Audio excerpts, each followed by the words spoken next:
चलिए आज बात करते हैं भारत के एक ऐसे ऐतिहासिक अदालती मामले की, एक ऐसा केस जिसने हमारे लोकतंत्र को बचाया, जिसने हमारे संविधान के भविष्य को हमेशा हमेशा के लिए बदल कर रख दिया।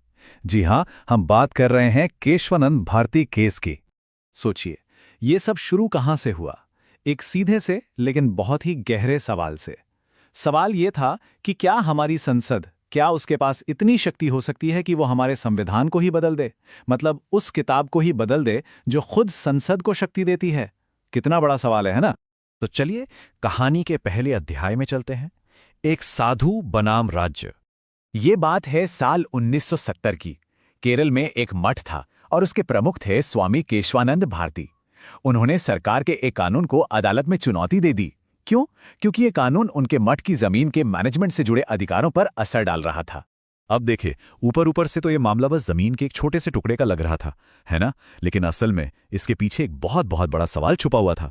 और वो सवाल ये था, क्या संसद की ताकत इतनी ज्यादा है कि वो जब चाहे जैसे चाहे संविधान को बदल सकती है? क्या उसकी शक्ति पर कोई लगाम है ही नहीं? और जैसे ही ये असली मुद्दा सबके सामने आया, वो छोटा सा जमीनी विवाद देखते ही देखते एक राष्ट्रीय टकराव बन गया। देश के बड़े बड़े कानूनी दिग्गज इस लड़ाई में कूद पड़े। इस केस की गंभीरता का अंदाजा बस एक नंबर से लगाया जा सकता है, 13। जी हां, 13 जज। सुप्रीम कोर्ट के इतिहास में आज तक की सबसे बड़ी बेंच सिर्फ इस एक केस को सुनने के लिए बैठी। तो इससे अंदाजा लगाया जा सकता है कि यह कोई मामूली केस तो बिल्कुल नहीं था। और सुनवाई, अरे वो भी कोई छोटी मोटी नहीं थी। पूरे 68 दिनों तक। सोचिए, 68 दिनों तक दलीलें चलती रहीं। ये उस समय की सबसे लंबी सुनवाई थी। पूरा देश अपनी सांसें थामे देख रहा था, क्योंकि दांव पर हमारे लोकतंत्र का भविष्य लगा था। तो महीनों की जबरदस्त बहस चली, गहरा विचार विमर्श हुआ, और फिर आखिरकार वो दिन आ ही गया। वो दिन जब भारत के कानूनी इतिहास का सबसे बड़ा, सबसे महत्वपूर्ण फैसला सुनाया जाना था। तारीख थी 24 अप्रैल 1973। सुप्रीम कोर्ट ने अपना फैसला सुनाया। और जानते हैं ये फैसला कितना करीबी था? 13 जजों की बेंच का फैसला आया 7-6 से, मतलब सिर्फ एक वोट के फर्क से। जरा सोचिए, सिर्फ एक वोट ने भारत के संविधान का भविष्य तय कर दिया। तो अदालत ने एक बहुत ही शानदार संतुलन बनाया। फैसला ये था कि हाँ, बिल्कुल, संसद के पास संविधान में बदलाव करने की शक्ति है, लेकिन ये शक्ति अनलिमिटेड नहीं है। एक लक्ष्मण रेखा है, और वो ये कि संसद संविधान की मूल संरचना, यानी कि उसके बेसिक स्ट्रक्चर को नहीं बदल सकती।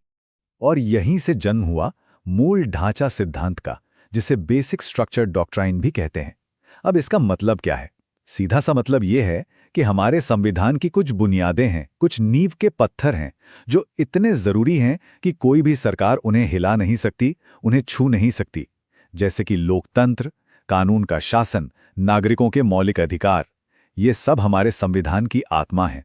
तो फिर इस एक केस का अल्टीमेट नतीजा क्या निकला? इसने भारतीय लोकतंत्र के एक सबसे बुनियादी सिद्धांत को हमेशा हमेशा के लिए चट्टान की तरह मजबूत कर दिया। इसने एक बिल्कुल साफ संदेश दिया कि भारत में सरकार सर्वोच्च नहीं है, संविधान सर्वोच्च है।